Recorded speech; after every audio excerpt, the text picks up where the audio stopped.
kita sambut dan kita kenalkan Pak Teguh. Silakan Pak Teguh dan Ibu. Ya, ini Ibu yang lagi. Enggak sini aja. Dari mana ini? Oh my Iya. god. Mana Mas Teguhnya? Ini. Pak Teguh. Masih terima telepon. Mas Teguh monggo. Masih terima telepon. Jadi nanti teman-teman bisa lihat. Dia lagi pemilik kopi topeng. Ya ini Mas Teguhnya. Oke. Mas buat Teguh. Ini Ibu ya. Oh iya, ini saya. Teguh, ya. Ini Bu Teguh. Bu Teguh, Mas, saya mau ngajak dengan bincang dulu, perkenalan dulu, nggak langsung khotbah. Oke. Jadi makanya kita, saya kayak saya saja tasnya juga gitu. Kita dulu saya bawakan. Eh. Ada awalnya enggak, Pak? Jadi, Mas Teguh, perkenalkan, Mas Teguh nama lengkap, usia, putranya berapa? Monggo. Siap, terima kasih. Assalamualaikum warahmatullahi wabarakatuh. Selamat pagi, salam sejahtera untuk kita semua. Pagi. Yes. Luar biasa. Mantap, kasih aplaus dulu deh. Terima kasih kami ucapkan atas kedatangan mereka-mereka semua mahasiswa dari kampus Ciputra. Ya? Ini mana Pak? Gimana nggak masih tahu dulu katanya Ciputra? Sebentar saya lupa kenalkan. Memang ini programnya teman-teman Ciputra. Sulawesi,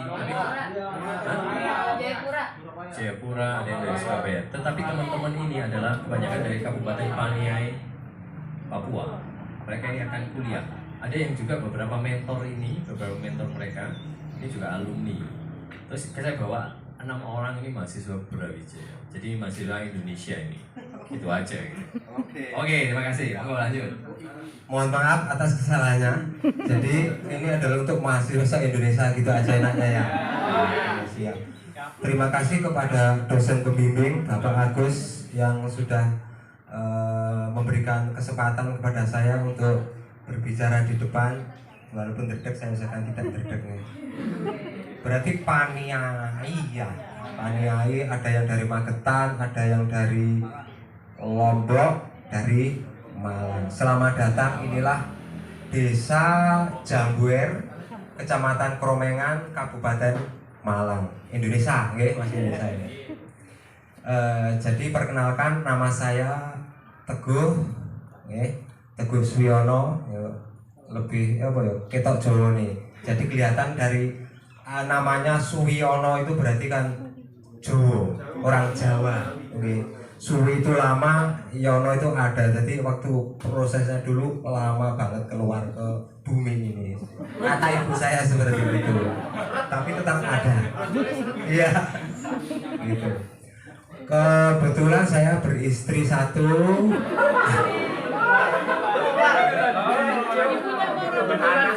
Anak tiga. Ya, anak tiga.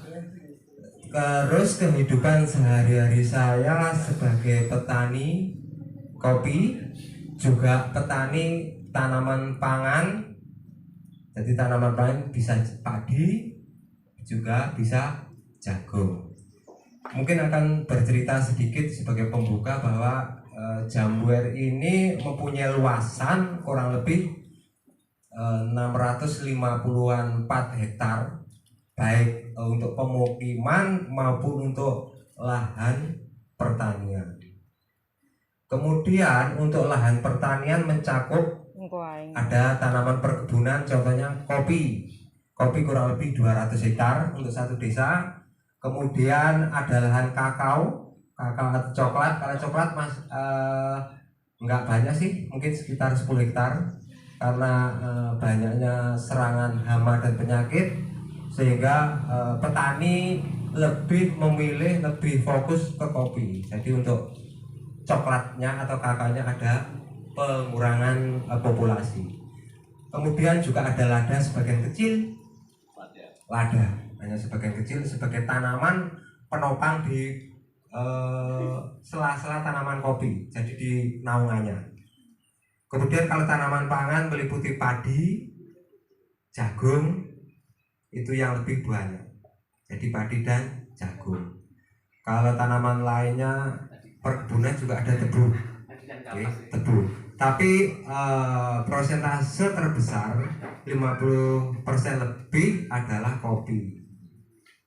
Karena dataran dan letak kemiringan tanah di sini yang cocok adalah tanaman perkebunan, khususnya tanaman kopi. Dan yang ditanam masyarakat atau petani Jambuer 99% adalah robusta. Terus untuk peternakannya di sini ada peternakan ayam potong, ada ayam petelur, kemudian ternak budidaya kambing, kemudian budidaya sapi, terus juga budidaya itik. Itu yang mendominasi untuk wilayah desa Jambuer. Kalau untuk yang Nanti pertanyaan. Mohon maaf Bapak investor dan diri dinas. Jadi mereka pakai seragam nih kayak dinas dari peternakan. Merah-merah. PDIP. Biru-biru. Jadi begini, Mas Teguh, tadi kita sempat diskusi ya, sempat saya awali. Memang yang beli siapa? Orang sini kan? menyentil atau menyakiti beberapa pelaku, pelaku yang menjalani. Jadi orang Jawa atau Indonesia, khususnya Jambuer, mohon maaf, kadang-kadang itu latah bahasa Jawanya, ikut-ikutan, ya, ikut-ikutan ketika ada hal baru yang, wah ini potensi ini, wah ini bisa kita kerjakan, bisa kita garap. Kadang-kadang seperti itu. Jadi kita ikut Tren. ikut tren. Jadi kita ikut tren. Kadang-kadang seperti itu. Tapi kebetulan kalau untuk Jambuer kita waktu itu belum tren, kita membuat tren duluan. Jadi untuk petani, masyarakat petani khususnya desa Jambuer itu untuk kopi itu awam pengolahan yang bagus, Mas. Mbak. Jadi walaupun tadi berapa persen? Semua 80% mereka menggantungkan hidupnya dari kopi, tetapi awam secara Pengolahan. Ini yang ngomong bukan Agus Giarto, yang ngomong Pak Teguh. Awamnya seperti apa, Mas? Jadi saya tidak menyalahkan ke leluhur kita, orang-orang tua kita, pendahulu kita. Jadi selama ini ya kopi itu dalam menyajikan, dalam mengolah kan kurang maksimal. Artinya kopi apa adanya, ada yang hitam, ya, ada yang hitam. Mohon maaf, saya bicara kalau nggak ada buktinya enak nggak ya? Mohon maaf. Paham biji kopi ya? Paham ya? Punya kebun kopi semua? Tidak. Tapi kebanyakan punya kebun kopi ya? Oke, mantap.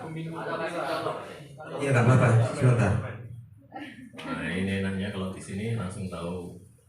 Ya itu barisannya itu ya. Jadi itu barisannya. Kita puji Tuhan ya, diberkati ya. Ini pas kayak gini pas mendung, jadi tidak panas. Kebayang nggak kalau ini pas panas gitu? Bagus kalau hujan. Hujan, minum kopi, kalau hujan pasti rame ini. Betul. Ya, ini perkenalkan ini karyawan dari sini. Biar ada manis-manisnya. Ya, tim kreatornya ini. Ya, silakan Mas. Oke, saya lanjutkan. Jadi ini kopi kebetulan sudah di-grading. Sudah di-grading, sudah disortasi atau dipilih. Jadi kalau ini nanti diolah atau digoreng atau di roasting, berarti nanti bisa maksimal insya Allah. Karena bijinya lumayan rata, terus defek atau kotoran dari kulit kopi, terus biji hitam yang kena serangan hama juga tidak ada. Jadi biasanya kalau kafe-kafe pasti seperti ini yang di roasting atau digoreng dengan harapan apa? Rasa dan aromanya nanti maksimal. Kalau yang orang-orang kampung maaf ya, jadi ya ada hitam, ada kulitnya, terus kadang-kadang juga apa ya, batang apa ranting juga ikut digoreng sehingga rasa kurang maksimal. Dan ditambah lagi, mohon maaf, ada tambahan jagung sama beras juga. Tapi kita nggak menyalahkan, enggak, karena ya sudah budaya seperti itu. Dan tujuannya apa? Kalau orang Jawa itu bilangnya babar atau hemat. Jadi kopinya 1 kilo, jagungnya 1 kilo. Jadi kan menjadi 2 kilo. Nah kan lebih banyak. Kalau 1 bulan mungkin 1 kilo, kalau itu kan menjadi 2 bulan. Berarti menghemat pengeluaran. Nah akhirnya kita pun berpikir bahwa kopi ini kayaknya kalau diolah dengan maksimal bisa enak. Enak menurut siapa? Enak menurut siapa? Ini parameternya juga nggak mudah mengatakan enak. Ya, enak menurut siapa itu ya. Oke, satu ya, saya ketemu ya. Terus maksudnya gini, tadi itu contohnya, berarti pertama kualitas kopinya yang dikelola yang di tempat Pak Teguh ini pasti bersih, pasti bagus. Itu sedang beredar. Itu merek itu yang robusta ya mas? Iya. Itu yang robusta. Ukuran bijinya bisa sama-sama segitu ya? Iya, di ayak. Jadi kopinya sebenarnya beragam. Varietas kopi itu kan banyak. Walaupun robusta itu banyak klonnya. Apa itu klonnya? Klon itu sama lah kalau di Arabica varietas. Varietas bervariasi. Jadi ada misalnya kode 1, 2, 3, 4. Nah, seperti itu dan karakternya nggak sama. Kalau kopi yang contoh BGN 371 ya, itu kopinya lebih kecil-kecil seperti itu tadi. Nanti kalau BP 40 itu bijinya lebih besar. Rasanya pun berbeda. Makanya untuk menyeragamkan perlu diayak atau di grading. Apakah itu juga dilakukan oleh orang-orang desa sini? Mengayak itu? Ya, kalau untuk masyarakat petani karena apa ya? Pasarnya hanya di tengkulak lokal, nggak perlu Pak, nggak usah pusing-pusing seperti itu. Tapi harganya juga pasaran. Oke. Berarti teman-teman, Pak Teguh ini Tadi bilang, saya proses lebih rumit dikit, tapi pasarnya nggak seperti pasar tengkulak lokal. Terus pasarnya kemana mas ini kebanyakan? Jadi untuk pasar yang grade bagus atau kualitas bagus, otomatis kita ke kafe-kafe. Jadi ke kafe-kafe baik melayani dalam bentuk green bean, biji tadi itu, ataupun roast bean istilahnya kalau teman-teman. Saya ikut-ikutan Pak nggih. Jadi gara-gara kenal sama barista sama teman-teman penggiat kopi, akhirnya istilah-istilah itu saya tahu. Awalnya juga bingung. Kemudian roast bean itu biji kopi yang sudah digoreng. Biji kopi. Kalau ini mungkin yang lainnya udah paham ya. Ya roast bean itu biji kopi yang sudah digoreng. Kalau yang tadi Green bean itu biji kopi mentah. Biji kopi mentah. ini yang dijual di kafe-kafe. Iya, Mana jadi aja kafenya mas? kafe alhamdulillah ya dengan adanya media sosial baik Facebook, Instagram, juga Shopee, bukan Shopee lah juga Shopee. Akhirnya kita orang desa pun bisa ya barangnya keluyuran di mana-mana. Saya tidak kemana-mana tapi barangnya ada di mana-mana. Ya, untuk lokalan Kepanjen dan Malang ini yang sudah lumayan banyak. Kemudian kalau lainnya luar kota juga di Surabaya, ada di Bali, terus ada di Ternate, Jakarta, Bandung, Bogor. Paling jauh. Paling jauh Taiwan. Tapi belum skala besar, mohon maaf. Jadi hanya lewat para pahlawan nggih. Pahlawan apa namanya Pak itu biasanya? Devisa. Pahlawan devisa nggih. Jadi lewat TKW tersebut sambil kerja di sana, sambil juga kadang-kadang yang suka ngopi pasti bawa kopi, kemudian juga ditawarkan ke teman-temannya. Majikan. Jadi ini menjawab tadi pertanyaan di desa yang tadi dari Peniwen aja masih lewat berkelok-kelok, tapi barangnya bisa sampai Surabaya, Bandung, Bali. Tadi saya lihat Bung Jeremy ngecek ya. Tadi ngecek di mana? Shopee. Di Tokopedia ada merek topeng ini harga 180, tapi yang Arabica. Dan itu kalau orang beli tinggal kirim gitu aja ya. Iya.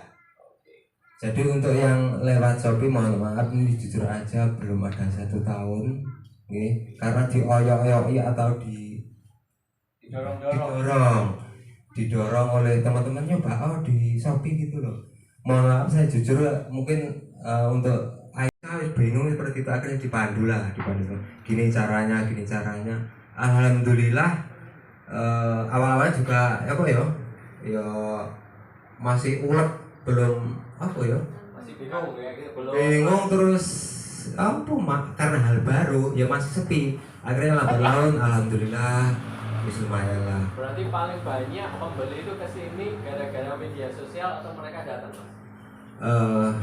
Yang paling banyak adalah karena temen, terus juga karena datang. Kalau Shopee masih awal-awal ini jadi belum begitu banyak menurut saya, jadi lebih ke teman, Facebook sama Instagram. Kalau Shopee-nya masih belum banyak. Instagram. Oke, seperti itu. Monggo dilanjut. Berarti Mas Teguh ini temennya banyak ya? Iya, Mas. Katanya dari temen gitu. Terus gimana caranya berteman itu banyak? Anda mana-mana nyapa, gitu. Atau gimana? Siap, bagus. Jadi mungkin saya baru belajar kopi mungkin 4-5 tahun, dan sejak tahun 2017 kita aktif di kegiatan pameran. Jadi ada pameran tingkat kecamatan, tingkat kabupaten, kita selalu ikut. Jadi ada hari-hari besar, hari apapun kegiatan yang ada istilahnya pameran, kita selalu ikut. Dari situ akan menjalin relasi. Kemudian kebetulan kita juga ikut di paguyuban dari berbagai macam aliran. Yang jelas bukan aliran sesat Pak Agus ya. Nanti biasanya Pak Agus aliran apa Mas? Gitu biasanya. Jadi ada penggiat Pak Darwis juga. Jadi kita ada kegiatan di wisata, kita ikut juga. Pak Darwis tahu ya singkatannya? Ya Pak Darwis itu kelompok sadar wisata. Jadi kelompok yang ada di desa itu namanya Pak Darwis. Kita mempunyai paguyuban tingkat desa, tingkat kecamatan, juga kabupaten. Kemudian kita ikut juga paguyuban petani dan pelaku kopi se-kabupaten. Kemudian kita ikut juga di kegiatan khusus UMKM tingkat se-kabupaten. Mikro, menengah. Ya, usaha kecil. Terus kita juga ikut di kegiatan peduli lingkungan. Nah, dari relasi-relasi tersebut minimal ada 1, 2, atau 3 teman. Nah, dari mulut ke mulut itulah akhirnya bisa menambah teman yang kita awalnya ya gak kenal. Awalnya gak kenal, akhirnya loh jenengan dapat infonya dari mana ini tentang kopi Robusta Jambar Lereng Kawi ini, khususnya merek Cap Topeng, ini dari teman, seperti itu. Kemudian juga lewat Facebook, ketika kita ngupload di Facebook, Pak tanya-tanya ini nih, oh boleh, monggo silahkan, menambah teman lagi. Maksud saya temannya ya? Iya, salah satu korbannya juga. Oke, baik. Terus teman-teman ini tadi saya sempat bilang sih, ini bukan kafe ini. Kalau yang lain kafe, ini tempat nongkrong. Minum kopi di sini gratis, katanya manajernya gitu. Tapi setelah minum kopi di sini, pasti nanti pulangnya itu beli yang plastikan. Oh ya, tetap beli. Enggak, tetap itu udah dipaksa. Kalau orang penikmat kopi ngerasain kopi itu nyoba dulu. Kalau ketemu ide gitu, jenengan ini gimana dulu? Ya. Kok nggak langsung buka kafe ya? Gimana? Jadi memang sejak awal saya berpikiran bahwa bagaimana tetangga, temen, nggih, yang datang ke rumah saya sebagai tamu itu saya sajikan kopi yang menurut saya perlakuannya istimewa, ya. Menurut saya perlakuannya istimewa dan yang berbau Politik juga politik boleh aja, tapi pokoknya nggak nomor-nomor. Berarti itu menginspirasi, nggih. Karena yang namanya politik itu nggak apa, kalau depannya kan partai politik ya itu berarti menjurus, tapi kalau politik kan politik dagang, politik ekonomi, politik macam-macam. Ya betul seperti itu. Jadi mengenalkan ke tetangga, ke teman bahwa kopi perlakuan dengan maksimal rasanya seperti ini. itu kan pernah dikritik nggak? Gini kok maksimal? Pernah dikritik nggak? Jangan tahu. Iya, jadi seperti yang disampaikan di depan, parameter enak itu kan nggak sama. Saya tanyakin sampean ya, ini jujur nggih, makanan favorit sampean apa yang menurut sampean cocok? Nasi goreng, saya akan beralih ke sini. Sampean makanan kesukaan apa? Ubi.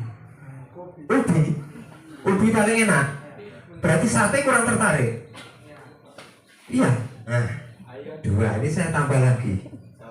Mbaknya, yang paling apa? Makanan favorit apa? Bakso. Ini kita ambil sampel 3 aja. 3 aja ternyata makanan favoritnya nggak sama. Ya. Masnya bilang, wah enak tenan iki ubine. Lah masnya pesen nasi goreng biasa aja. Biasa aja ubi. Mbaknya bilang bakso luar biasa. Kan gitu. Nanti menjurus lagi khusus ubi. Mungkin dalam menanggapi ubi yang sampean sukai, ubi yang warnanya apa? Merah. Warnanya merah ya. Yang paling disukai warna merah. Alasannya apa? Alasan karena dia saya apa juga sehingga apa saya bisa minat di rumah.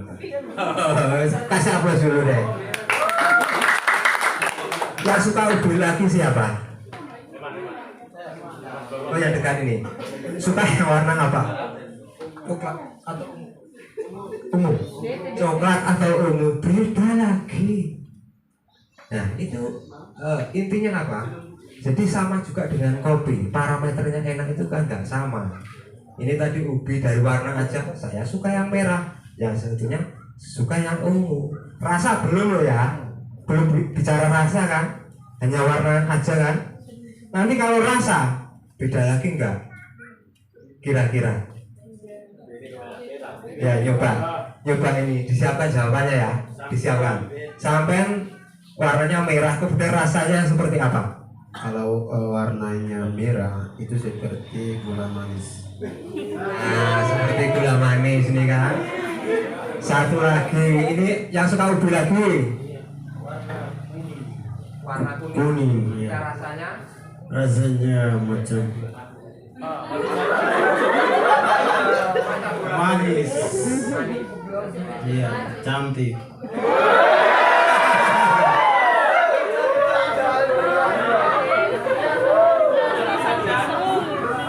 kan nyata kan, warnanya sudah berbeda semua, rasanya pun dalam hayalannya beda juga. Ada cantiknya, manis dan cantik.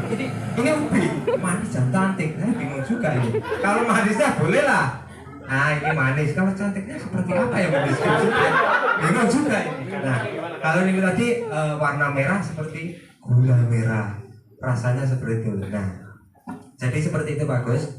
Untuk enak itu memang siapa yang bilang, siapa yang bercerita, ya. Dilayani semua itu. Ya kalau kita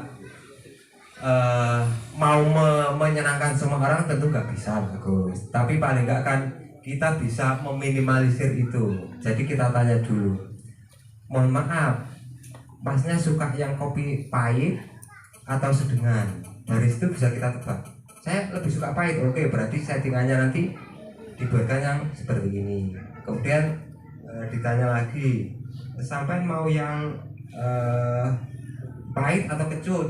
Ini tarinya topeng. Jadi untuk mahasiswa Unibro yang wilayah Malang itu biasanya banyak yang melakukan skripsi di Jabuer itu di Mbah Barjo, tokoh legenda topeng. Beliau ahli di penabruk gamelan, juga di tarinya, juga tentang ceritanya, sejarahnya tentang topeng yang ada di Malang atau di Jabuer. Nah akhirnya saya bingung awalnya ini merek apa ya. Kemudian saya berpikir, wah ini kayaknya ada unsur seninya, ada unsur Ketika begitu. Bapak duduk sana. nggak apa-apa, berdiri boleh, duduk boleh. Baik, terima kasih. Nama saya Alpius dari Indonesia Timur, Provinsi Papua dan asal Kabupaten Paniai. Jadi koordinat enggak?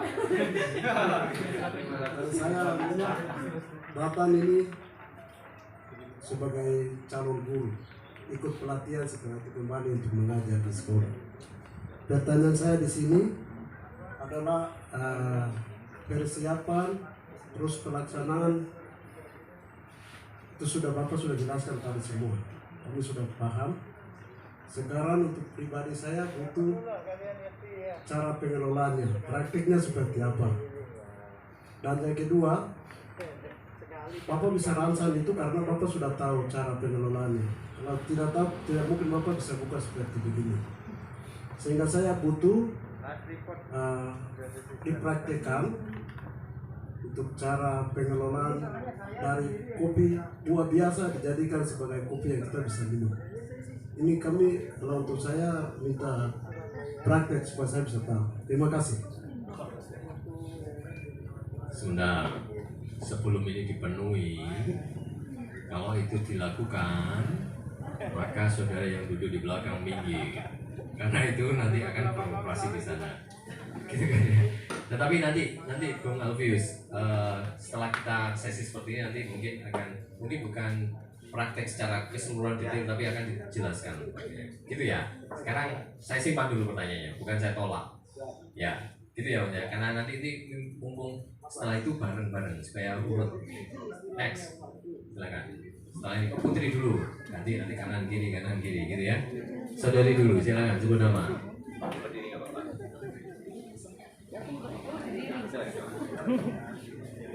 Berdiri, Kakak. Ya baik, terima kasih. Nah, perkenalkan nama saya Indonesia Kuliah. Ya di sini pertanyaan saya yang pertama, berapa harga kopi yang Bapak jual? Itu yang pertama. Yang kedua, alat-alat untuk cara pembuatan kopi. Alat-alat nama alatnya itu apa saja? Ya cukup sekian. Terima kasih. Terima kasih. Langsung dijawab dulu. Gimana? Sampai jualan piro sih ya? Kembali lagi saya akan bertanya ulang. Kopi yang sampai maksud itu kopi biji mentah atau kopi dalam bentuk bubuk? Mentah, ya. Jadi kalau kopi mentah itu ada beberapa kualitas. Ada kualitas 1 menurut kita ya. Ada kualitas 1, 2, dan 3 gitu aja. Yang 3 itu perlakuan seperti petani umumnya. Jadi nggak ngerti, nggak ribet.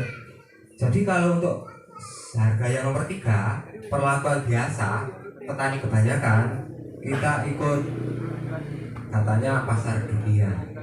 Seperti contoh sekarang, kisarannya berapa? Kisaran sekarang harganya di petani itu 25.500 sampai 26.000 sekarang. Jadi tidak ada perlakuan istimewa, kopi dipetik, bawa pulang, dijemur kering, kemudian dihaler, dibuang kulit buahnya yang sudah kering, seperti buah di depan itu loh. Ini nanti kalau sudah dikering itu dihaler atau diselap, kalau orang sini diselap menjadi biji tanpa dibersihkan apa-apa, itu Itu harganya segitu. berapa tadi harganya? 25.500 sampai 26.600. 25.600, 25.500 sampai 26.500 per kilogram. kilogram. Murah ya? Murah. Tapi masih belum diapa-apa no.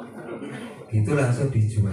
Itu yang kualitas 3. Kualitas 3. Kalau kualitas 2, perlakuan seperti itu tadi, kemudian kita bersihkan kotorannya, kulit kopinya, kemudian kita hilangkan yang hitam-hitam. Sortir kayak tadi itu. Ya, tapi kadang-kadang juga ada pecahnya nggak apa-apa, tapi nggak hitam.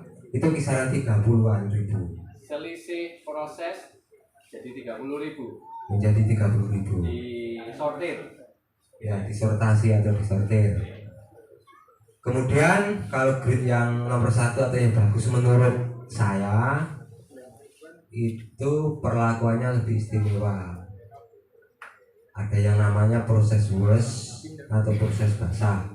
Nah, ini caranya seperti ini. Ya, di sini. Kemudian yang kedua adalah proses secara kering. Dengan sama-sama perlakuan istimewa, itu biasanya kalau yang proses kering lebih ada beda mahal sedikit. Oke, harganya berapa ya kualitasnya? Jadi kurang lebih antara kalau proses yang kedua ini 40.000 sampai 50.000 per kilo. 100 kali lipat dari kualitas 3. Ya. Kebanyakan masyarakat di sini berhenti di proses ketiga. Tetapi Mas Teguh bisa melihat peluang proses itu, walaupun agak ribet ya. Iya. Tetapi harganya jadi begitu ya. Yang kedua apa? Alat-alat. Alat untuk menjadikan kopi yang baru dipanen menjadi biji kopi kering gitu ya. Kualitas 1 gitu ya. Ya. Jadi alat yang dibutuhkan pertama adalah pemecah kulit atau palper. Palper. Ada contohnya. Ya ada, kasih gambarnya ada. Bisa dicoba. Oh ini yang haler. Gak apa-apa. Namanya palper. Namanya palper. Ada di luar ya. Ya ada di luar ada. Nanti kita lihat palper itu seperti apa. Jadi kopi yang mentah atau gelondong istilahnya itu, kemudian kita masukkan sini, kemudian kita hidupkan alatnya, baru nanti kopinya keluar menjadi pecah-pecah, pecah kulitnya maksudnya, bukan kopinya hancur, bukan. Itu kan alat itu. Nah kemudian setelah itu kopinya kan dijemur atau dikeringkan. Kalau dikeringkan sudah kering sesuai dengan kadar airnya yang kita harapkan, kurang lebih 12 kadar airnya. Cara ngetesnya gimana ini? Ini sudah 12 kadar air. Ya kalau kita punya alat berarti pakai alat, kalau enggak secara manual aja. Kita kan punya anugerah ini yang enggak usah beli ini anugerah gigi. Jadi kita gigit seperti ini, bisa pecah, bisa patah, berarti indikasinya sudah kering. Yang patah apanya? Giginya atau Kopinya bagus yang patah. Ya. Kalau masih nggak patah, meleoknya apa? Meleok. istilahnya itu penyok. Peok. Tetap bahasa Jawa itu Pak. Iya. Peok. Ya wes semuanya sudah paham lah. Ini tapi hanya gitu aja peok berarti indikasinya ini kurang kering atau terus patah jadi 2 berarti itu indikasinya sudah kering. Semua. Siapa jadi hancur giginya. Itu selanjutnya baru dihaler. Dihaler itu diapain? Dihaling, digiling. Kalau orang desa namanya diselep. Kira-kira di Baniai ada nggak? Ada lah. Masa ada kan? Jayapura yang ada ya? Di Banianya sendiri nggak sampai haler.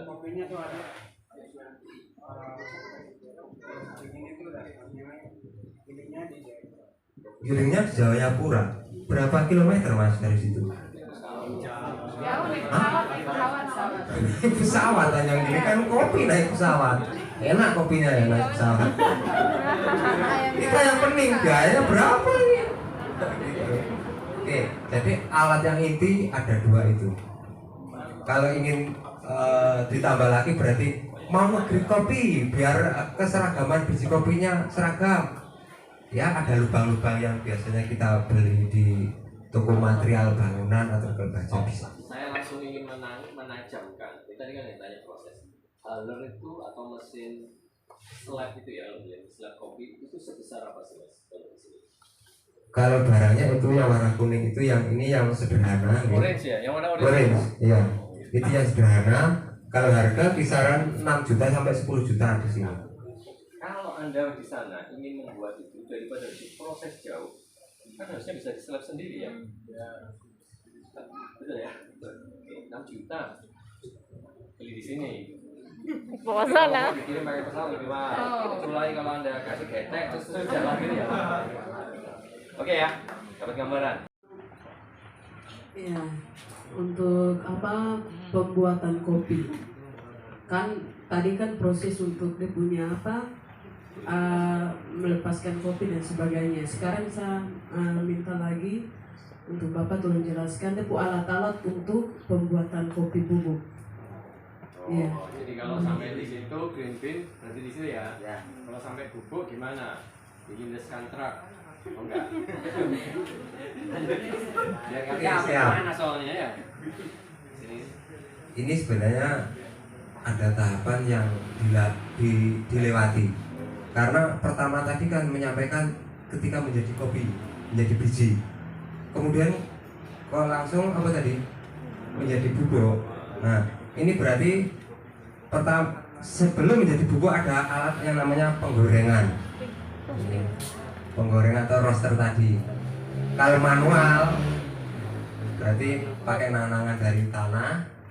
Kalau manual agak nggak pakai tanah itu seperti ini bisa. Bahan dari stainless yang bagus untuk makan. Digoreng model pakai gulungan apa namanya stainless yang tabung itu kemudian dibakar diputar itu yang manual. Bisa itu manual. Kalau di sini sudah pakai itu ya? Iya. Itu alatnya. 35 juta yang besar, yang kecil 25 juta. Iya. Jadi kalau untuk yang mini roaster itu sekarang sudah banyak Mbak, sekitar 1 juta 2 jutaan. Ada kapasitas 200 gram sampai 500 gram. Kecil, tapi ya lumayan lah. Daripada gini kalau itu sudah kita tunggu aja, itu lumayan.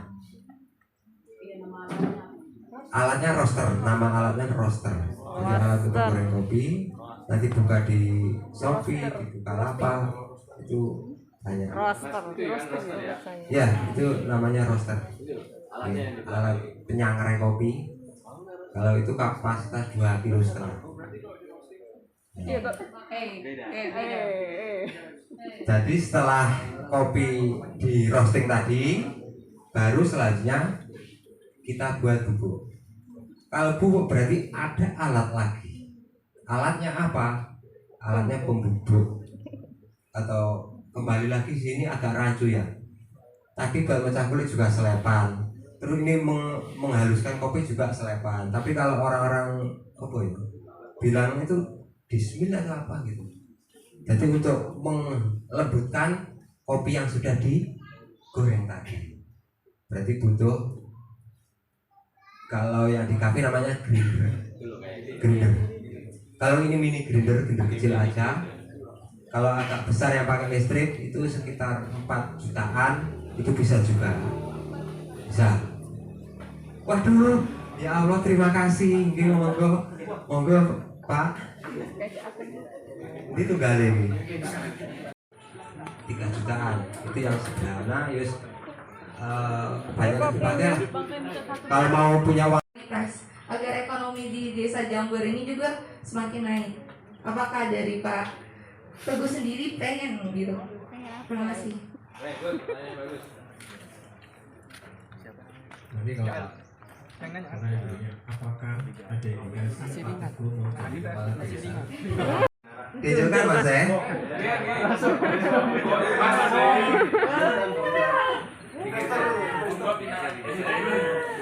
Ya. Bisa? Oke. Ini kebetulan karena partainya besar, jadi kopinya baik. Saya akan mencoba menjawab. Jadi memang sejak awal yang kita lakukan mulai 4 tahun yang lalu adalah dengan mengenalkan kopi ini, utamanya adalah di desa kita sendiri. Makanya saya kan tergabung di gabungan kelompok tani. Kita berembuk bersama, musyawarah bersama dengan tim dan juga anggota gabungan kelompok tani Desa Jambuer, mendirikan kafe warung kopi yang di tengah sawah. Nah, tujuannya apa? Tujuannya biar warga Jambuer tahu bahwa kopi itu bisa diracik, bisa diolah dengan maksimal, dan rasanya pasti beda. Sebab aneh atau rancu ketika nanti banyak yang tahu kopi Jambuer tapi belum pernah atau tidak tahu kopi Jambuer itu seperti apa. Makanya kita buat warung di tepi sawah agar warga Jambuer tahu, biar tahu, karena akan lucu ketika booming di luar tapi sepi di dalam. Nah, ini kata kunci pertama. Anda boleh membuat sesuatu itu terkenal di luar, tetapi bisa jadi itu ditolak di dalam. Pada saat Anda tidak mampu menggerakkan. Itu pentingnya kebebasan sosial. Jadi, legitimasi atau pengakuan dari luar itu untuk awal boleh, untuk memberikan semangat, tetapi nggak boleh dibiarkan ini berjarak, ya. Di bawah atau di konteks lokal itu harus terus didorong. Ini loh, ini aja diakui dan diapresiasi positif oleh orang luar. Kenapa kita enggak? Kayak gitu. Ya, boleh silakan. Dan namanya proses itu tetap berjalan dan kita tetap berproses. Tapi tidak mungkin kalau kita bisa istilahnya 100% sesuai dengan harapan kita. 100% minimal seperti ini. Kalau dulu kita selalu bilang kopi kapal api kan gitu. Nah sekarang agak kita pelajaran juga dikit-dikit kita alihkan ke kopi kapal apinya. Okay. Kalau untuk sana kan kopi merah Jambuer, rasa mengalahkan segalanya, rasa mengalahkan segalanya. Kalau di sini topeng tiada duanya. Jadi kita mempunyai slogan sendiri-sendiri, tapi tetap kopi mempunyai pecinta masing-masing. Jadi tidak mungkin kita memberantas orang-orang yang biasa minum di warung yang sasetan. Minimal kita bisa mengurangi, minimal. Jadi biar UMKM dan penggiat kopi lokal itu bisa mengangkat perekonomiannya dan juga bisa merasakan kopi yang lebih, ada yang bilang lebih enak, ada yang lebih cocok, seperti itu. Mungkin ada tambahan lagi? Cukup ya? Nah, saya geser ke saudara dulu, baru nanti ke saudari. Silakan saudara Oka. Apa lagi? Sorry. Gara-gara saya ngeliat ini, ngomongnya di sini. Tadi banyak pertanyaan hal teknis, tapi kali ini saya bertanya tentang hal konsep. Yang pertama, kenapa Paknya pilih peluang? Apa yang membuat Paknya membuka usaha kopi ini? Maksudnya, gimana cara Paknya melihat peluang usaha kopi ini akan berkembang di sini seperti itu? Yang kedua, sejak kapan Paknya? Sejak kapan dan modalnya berapa kira-kira? Seandainya kalau saya mau buka bisnis seperti ini, tapi nggak ada modal, apakah bisa? Yang terakhir, yang ketiga adalah hambatan dan kendala selama Bapak berusaha kopi. Terima kasih. Oke, terima kasih, Waldi. Pertanyaannya banyak. Iya. Itu yang pertanyaan dari awal tidak ada. Iya. Ini nanti kalau saya jawab awal terus lupa jangan lagi ya. Ya. Jadi pertama tadi kopi, Mas Dewi lali ya lu. Kenapa Mas Oh, kenapa milih kopi? Oke. Gimana cara lihat peluang? Ya, kenapa milih kopi? Karena pertama kita lihat wilayah kita. Jadi ketersediaan bahan baku. Kalau bahan baku utama itu melimpah, berarti nggak ada masalah untuk kedepannya, Mas. Beda lagi kalau bahannya kita bingung. Nah, ini menjadi kendala. Faktor utama pertama adalah ketersediaan bahan baku. Kita membacanya di situ. Kemudian yang kedua, kenapa kopi? Karena selama ini kopi harganya stabil, Mas. Mohon maaf dia ya, stabil murah. Ini kan bagi pelaku usaha menguntungkan. Tapi bagi petaninya mohon maaf, ngos-ngosan. Ya. Jadi stabil tapi stabil murah. Stabil murah. Jadi bagi pelaku usaha kita nggak terombang-ambing oleh harga. Jadi dengan patokan harga kopi dijual sekian sampai berapa tahun aman. Petaninya yang sabar. Ngeluh dengan biaya operasional yang banyak, hasilnya hanya sekian. Makanya petani harus yang kreatif. Bagaimana bisa menambah penghasilan di selain kopi? Bisa juga di lahannya ditambahi tanaman tumpang sari. Pertama, kedua, harus ada perlakuan lagi kopinya. Dengan cara apa? Seperti yang saya sampaikan tadi di depan. Kalau harga biasa aja 25 sampai 26-an.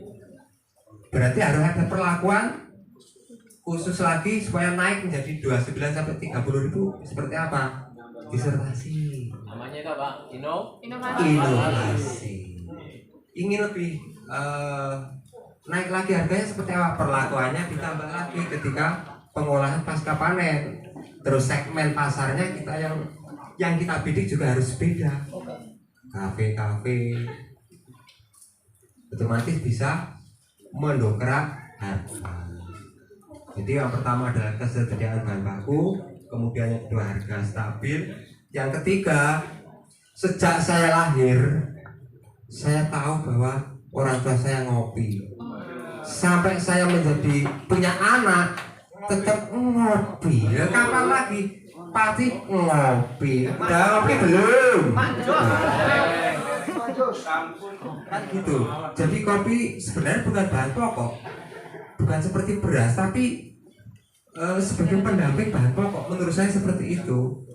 Karena ketika mungkin sudah tidak asing lah buat teman-teman, ayo ngopi sih, ayo ngopi dulu. Iya kan? Mungkin kata-kata itu dalam satu minggu berapa kali pasti selalu diucapkan. Betul? Pendamping hidup. Iya, seperti itu. Jadi kopi walaupun bukan bahan pokok, tapi menjadi pendamping bahan pokok. Kalau sekarang malah rada apa ya istilahnya? Menjadi gaya hidup ya. Gaya hidup. Mengerjakan tugas di kafe gitu ya. Iya, kalau mau yang kelas bagus, kelas apa ya? Digawe buat teman-teman enak di kafe lah biar lebih mentereng, lebih apa? Standarnya biasanya berapa? Jualan warung kopi atau kedai kopi, misalnya Kedai lah, anggap kedai. kedai kopi. Ini kira-kira mau saya tanya nu, sampai punya uang 10 juta ada?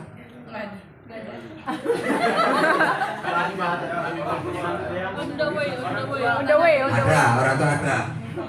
5 juta ada? Orang tua ada, bisa. Jadi bisa.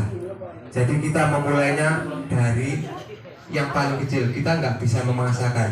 Karena gini mas, kalau kita jualannya mau di depan rumah atau sewa tempat, bisa. Anggap harus sewa tempat. Harus sewa tempat. Kisaran di tempat NTT sana, NTB 1 bulan berapa untuk ukuran misal 5x5 yang sampai harapan atau 10x10? Ini bisa 10 juta. Berapa bulan? Per 10 atau 15 juta per tahun. Per tahun, 15 juta per tahun. Kalau alatnya itu Mas, kalau manualan ya, manual itu kisaran 10 juta cukup. 10 juta sudah cukup. Lebih sudah cukup. Alat. Tapi kalau beli kursi lagi kan beda. Tikar aja murah, tikar. Gak usah. Mungkin awal kan gitu gak apa-apa. Lempel atau sini namanya Lesehan. lesehan. Kan nggak harus duduk, lesehan boleh. Awalnya saya lesehan juga, bener. Ya bagus ya. Awalnya kan kita duduk-duduk kan, pakai tikar. Itu aja konsep awal gitu. Mungkin nanti tambah mudah akhirnya buat kursi sama lesehan nggak apa-apa. Jadi alatnya itu nanti bolehlah kalau memang kira-kira ada keluarga yang bisa menghandle sampai nanti di sana kontak saya nggak apa-apa. Saya tunjukkan tokonya di sini, harganya segini bisa apa? Karena mohon maaf ada 2 mahasiswa dan 2 temen yang mohon maaf seri-seri akhirnya buka kafe juga. Saya tunjukkan belinya di sini, terus mau langsung beli sendiri. Alatnya fungsinya unik seperti ini. Sampai metode menyeduhnya pun mau lolos, saya terbuka. Saya lihat, saya mau jualan dengan menu ini gimana? Bisa, tidak apa-apa. Bisa, monggo. Los free. Ya, betul. Oke, monggo lanjut. Pertama itu adalah pasar. Iya. Gedang utang sebenarnya pasar. Makanya gimana kita cara untuk mencari pelanggan, untuk mencari pasar. Itu makanya komunitas semua saya ikuti. Semua komunitas akhirnya kan dari banyaknya komunitas otomatis menjadi celah kita untuk promosi. Kan sampai punya 3 teman dengan 10 teman kan beda kan. Nah berarti peluangnya lebih besar mana? Lebih besar 10, betul. Jadi seperti itu Mas. Kendalanya adalah di pemasaran sebenarnya. Gitu. Kalau bahan baku nggak ada masalah, harga nggak ada masalah. Oke? Oke, terima kasih. Kita geser ke saudari. Bekerja juga di salah satu perusahaan kopi. Setiap pagi itu saya mengkonsumsi green coffee, kopi hijau. Itu kenapa rasanya berbeda sama kopi yang kopi hitam gitu ya, kopi roasting gitu. Jadi kayak rasanya kayak hijau. Kopi hijau kenapa rasanya berbeda? Seperti jamur. Sebenarnya kopi hijau itu adalah kopi yang digoreng atau disangrai hanya untuk menurunkan kadar air, tidak sampai matang. Jadi biji kopinya kehijauan. Jadi kopi mentah tadi di roasting, kemudian sampai kadar air sekitar 4 kali 5. Baru ada yang diduduk, ada dilebihkan, ada juga yang dalam bentuk bijian aja ditaruh di air. Akhirnya rasanya kalau saya sendiri ini bicara suka dan nggak suka, bukan enak juga nggak enak, nggak cocok. Karena arahnya yang mengkonsumsi kan beda. Kalau dia mungkin untuk kesehatan, untuk diet. Kalau saya kan untuk penikmat kopi yang aku nggak kopi diet sama ceking nggak kopi diet kan gitu. Nah makanya kesukaan saya kopi ini. Mungkin buat yang gemuk-gemuk bisa, itu berdasarkan sumber yang saya dapat. Kopi hijau bisa untuk itu pasti rasanya memang beda. Mbak Maria tadi dalam bentuk bubuk atau bijian? yang kopi hijau. Ya. Enggak, sudah seperti itu Pak. Bubuk. Sudah di Oh iya betul. Kan kalau orang Jawa bilangnya ada langu-langu gitu. Iya. Ya. Terus habis minum itu langsung kayak mules gitu loh, kayak metabolisme itu lancar gitu. Nah, itu dampak positifnya seperti itu. Lancar. Ya karena memang untuk diet. Gitu. Diet. Kemudian yang kedua, apakah kopi ditanam di 350 sampai 550 itu rasanya beda dengan? Mempengaruhi rasa. Oh ya. Gitu.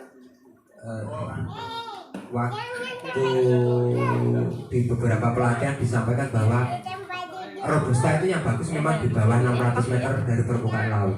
Nanti kalau ditanam di lebih 600 otomatis jelas berbeda rasanya, jelas berbeda. Dan mendingan memang harus Arabica kalau di atas 600. Kalau 600 sampai 700 masih boleh lah Robusta, masih boleh, minimal 800 berjanjikan super yang dapat. Rasanya beda, ketinggian aja sudah beda. Nanti ada perlakuan pemupukan beda antara yang kimia, satu petani lainnya dengan pupuk organik asli beda lagi walaupun satu hamparan, satu petani wes kasarannya, satu petani tapi yang 1 hektar kasih pupuk kimia aja, yang 1 hektar dikasih pupuk organik, rasanya beda Mbak Mania, sudah beda. Belum lagi dilanjutkan ke pengolahan sini. Pengolahannya pertama tadi seperti petani kebanyakan, dengan nanti ada perlakuan sendiri yang di grade, beda lagi rasanya.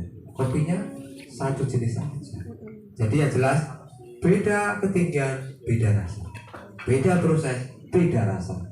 Nanti menjadi lagi beda tangannya, beda rasa. Bedanya itu bisa beda rasa. Masih ada lagi satu tadi. Itu Pak, untuk apa? Rebranding. Alhamdulillah. Juga Pak, Reseller. Gini, alhamdulillah. Awalnya memang saya agak idealis, mohon maaf. Jadi saya selalu kalau sampai mau beli merek saya ya ini, kalau mau. Tapi alhamdulillah, permisi, saya tak jalan-jalan dulu sebentar. Tapi sekarang berbeda. Anda bisa jadi resellernya topeng. Kayaknya demikian ya.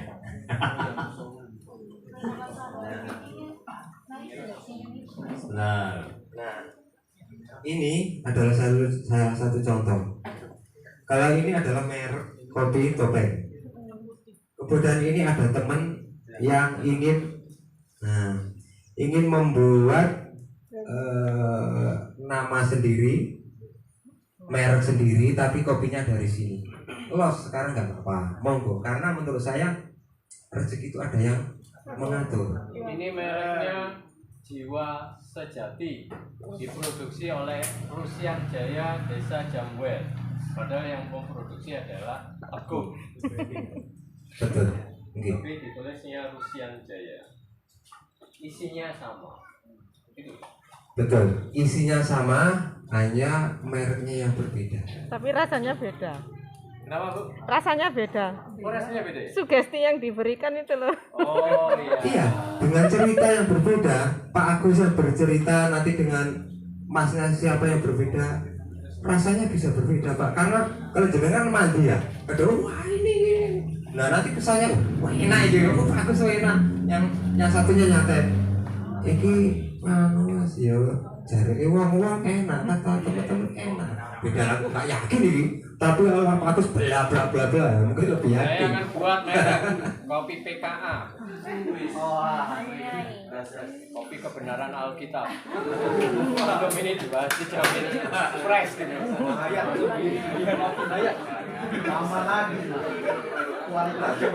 Jadi untuk reseller disilahkan, mau beli los-losan kemas sendiri disilahkan. Jadi ada sekitar 8 mitra kami yang membuat merek sendiri.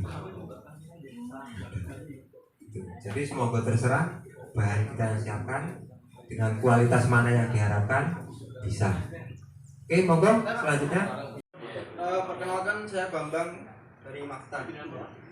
Jujur secara alami, secara selera, saya sangat suka kopi yang seperti ini. Entah itu daerah manapun. Karena ini asumsi saya ya. Karena kalau kopi saset itu menurut saya itu nggak berasa banget gitu. Seperti sirup gitu. Yang saset ya. Ini untuk saya sendiri ya, atau teman-teman yang saya lebih suka yang seperti ini kan. Entah itu dari manapun. Saya juga udah pernah nyoba kopi Paniai. Juga mantap juga ya kan. Artinya kita sebagai generasi muda hari ini harusnya demikian. Cinta produk Indonesia ya kan. Karena di lapangan, apalagi di kota-kota besar itu nama kopi sudah seperti kebarat-baratan, kopi americano ya kan, italiano ya kan. Ini nama topeng aja itu betul-betul sudah menggambarkan topeng ini adalah budaya Jawa ya. Ya, jadi kita belajar dari ini bukan sebuah pertanyaan, adalah statement. Mari kita sama-sama mencintai produk-produk seperti ini dan juga menikmatinya ya kan. Ya, kemudian yang kedua tadi menyambung pertanyaannya Kak Maria, habis ini saya juga kepikiran mau jadi reseller ya. Jadi mungkin saya akan minta kontak bapaknya Pak Teguh, saya akan juga mengenalkan ke beberapa teman-teman saya. Kalau itu oke, ya saya juga mau belajar mengenalkan produk ini. Ya. Jadi tidak hanya kita fokus ke nama-nama yang brand-brand barat-baratan, karena kita adalah timur-timuran gitu. Begitu Pak. Ya ini. Terima kasih. Oke, kasih upload lah dulu yang pas abang dan Jadi sebetulnya teman-teman cukup ya pertanyaannya. Oh, ada lagi, masih ada lagi. Sebentar. Yang di belakang dulu. Agus. Ya. Oke. Ini kembaran saya, Mas. Oh iya. Ini nggak tahu. Agus. Kabupaten Paniai. Silakan Bung Agus. Bisa nggak ya? Ini karena menyangkut apa? Betul tadi.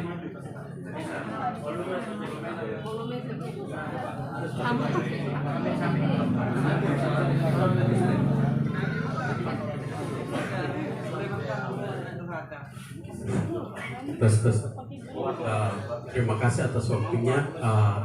Saya juga ada pertanyaan, tapi tidak tahu Bapak akan terima atau tidak. Ya, di sini saya ada pertanyaan tentang apa ya? Bagaimana kalau membantu Bapak sambil belajar saat saya libur? Dan juga soalnya saya di Paniai juga salah satu potensi terbaik adalah pasaran kopi. Ya. Dan setelah saya pulang, saya buka peluang seperti Bapak di sini untuk menjadi manusia. Berproduktif, buka peluang itu. Terima kasih.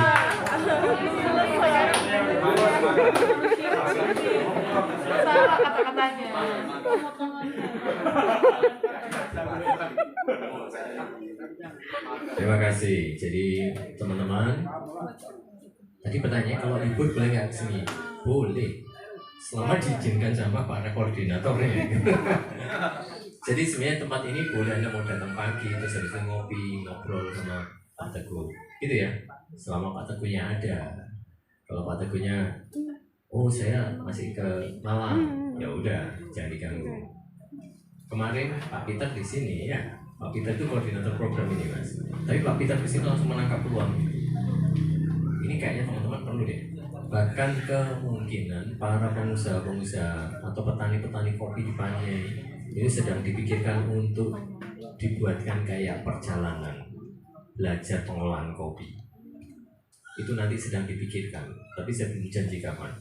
Itu ada 2 kelompok. Jadi petani-petani kopi dibukakan wawasannya kayak teman-teman gini nginep di sini belajar khusus kopi, yang babi ya belajar babi. Nah, itu nanti akan dipikirkan. Kalau Anda mau ikut lagi, ya silakan mendaftar di sana. Tapi sangat terbuka. Jadi kita ini tidak menutup diri. Justru untuk itulah teman-teman diajak keliling-keliling ini, supaya muncul ide-ide dan inspirasi ini tak buat untuk inovasi di sana. Saya rasa begitu, Kakak Agus. Begitu ya? Silakan. Artinya kalau Anda tertarik, malah ini ya, berarti Anda sudah mulai mikir inovasinya. Oke, terima kasih. Berarti bermanfaat. Ada lagi satu lagi sebelum nanti di sini saya belakang nggak ada satu ya.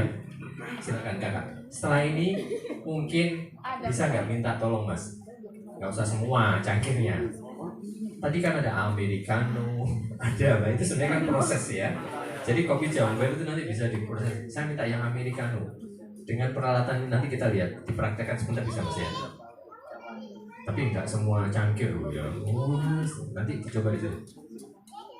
Nanti kayak peragaan di situ barista dengan peralatan yang sebenarnya kalau dihitung itu nggak mahal itu yang ada di belakang itu. tetapi ilmunya yang mahal. Itu ya. Setelah ini satu pertanyaan kita berikan lagi, silakan.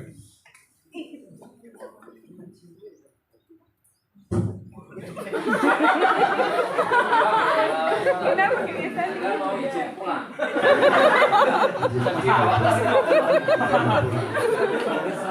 Monggo.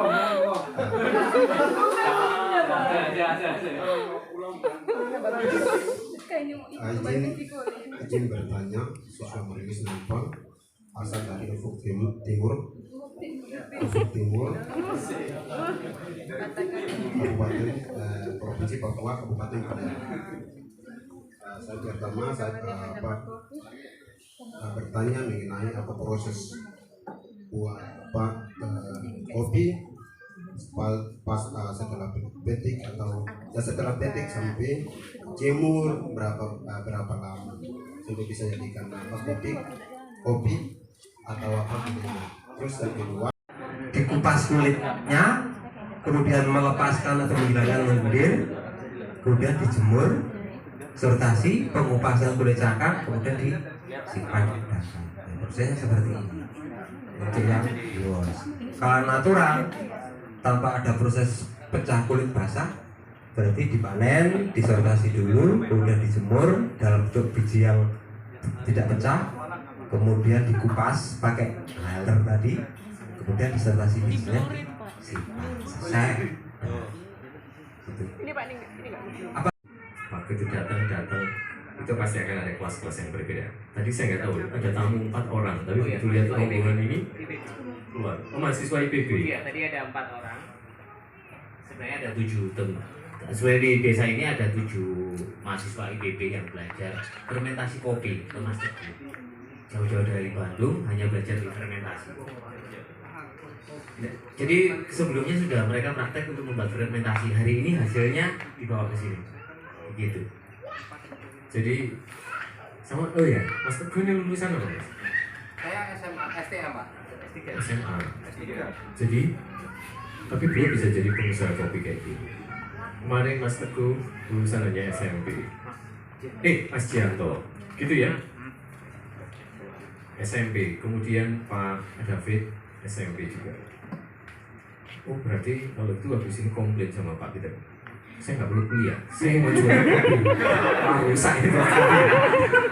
Bukan, sekali lagi pendidikan itu tetap penting. Tetapi artinya gini, teman-teman yang nggak kuliah tinggi pun selama selama semangatnya kuat dan mau belajar terus, tadi itu ada tamu banyak itu belajar, maka ilmu itu makin bertambah. Apalagi teman-teman yang punya kesempatan kuliah, dibiayai lagi. Justru itu kesempatan untuk mendapatkan sesuatu yang lebih lagi. Gitu ya. Oke, sekarang cukup saja sesi diskusi ini. Gimana kalau kita sekarang mau lihat apa dulu? Mau lihat proses apa mau lihat proses pembuatan kopi dengan beberapa cita rasa? Beberapa taste itu. Enggak, maksudnya yang mana dulu? Saya suruh milih.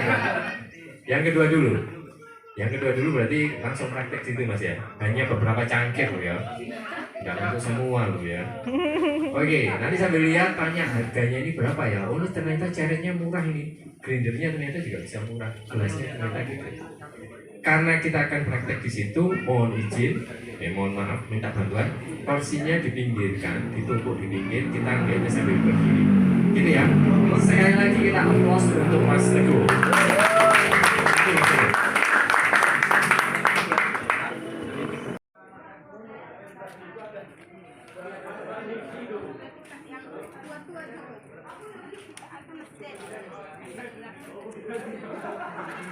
Kami untuk Oke teman-teman,